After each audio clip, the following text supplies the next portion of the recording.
So, thank you so much. So, first of all, I want to put my run for Congress on the side for a moment and just speak to you as a black man in America and as someone who's lived here his entire life. America has an original sin. That original sin is slavery. And since that original sin, black people have been treated as less than human throughout the history of this country. It's actually rooted in our Constitution, part of something called the 3/5 compromise. So the compromise between the federal government and the states, as they discussed how they were going to count their slaves, they counted them as 3/5 of a man or 3/5 of a person. So that original sin is something that remains in the psychological and spiritual residue of America till this day. And what ended the horrible institution of chattel slavery was an abolitionist movement.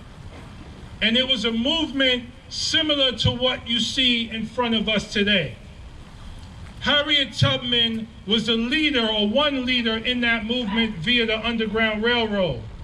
But she had allies, white and black and everything in between, helping her along the way and helping her to free slaves. We wouldn't have the 13th Amendment in this country if it weren't for the abolitionist movement. But the 13th Amendment is flawed. And the flaw is this: if an individual becomes incarcerated, that individual can be treated as a slave. So when we talk about this country's history of mass incarceration, it begins right after the emancipation of slavery and the end of slavery in this country. And the first police in this country were actually slave catchers and slave patrol.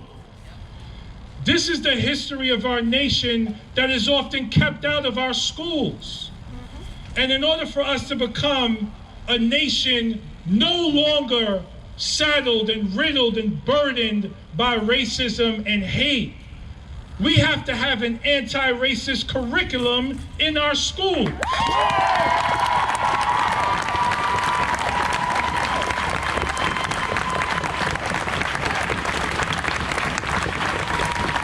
Because when you learn about the true history of our country, we begin to reckon with our history and reconcile all of the damage that has been done and continues to be done, not just to black people in this country, because there were other original sins that were part of the American Constitution. Women didn't have the right to vote and work and travel. The only people that were allowed in the Constitutional Convention were property-owning white males. Everyone else was excluded. So this is the history we have to be aware of, and this is the history we have to reconcile through truth and reconciliation. It's a process.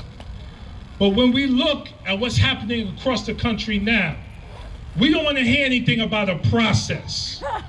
We want to hear about urgent action right now from every elected official in this country.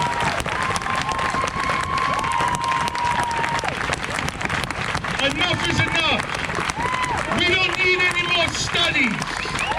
We don't need any more research. We've done the research. We know the studies. It's crystal clear. If you are black in this country, you are more likely to go to jail.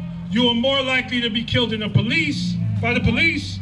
You are more likely to die of heart failure. You're less likely to graduate from college. You're less likely to be wealthy.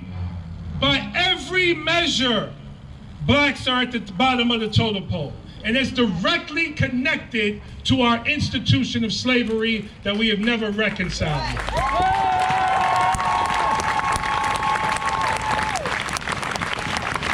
And I'm running for Congress for that exact reason. because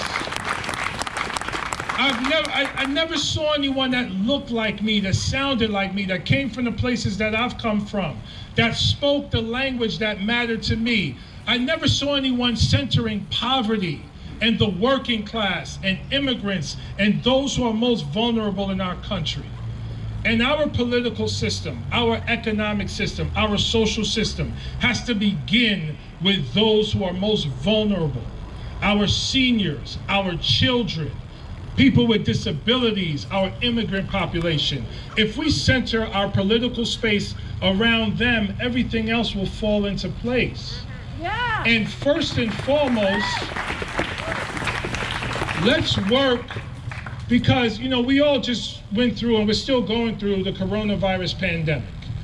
And that is a collective trauma that we all have been going through, regardless of race or class. Moving forward as a political system, I challenge all of us to center our collective humanity and center equality and justice for everyone, regardless of race. And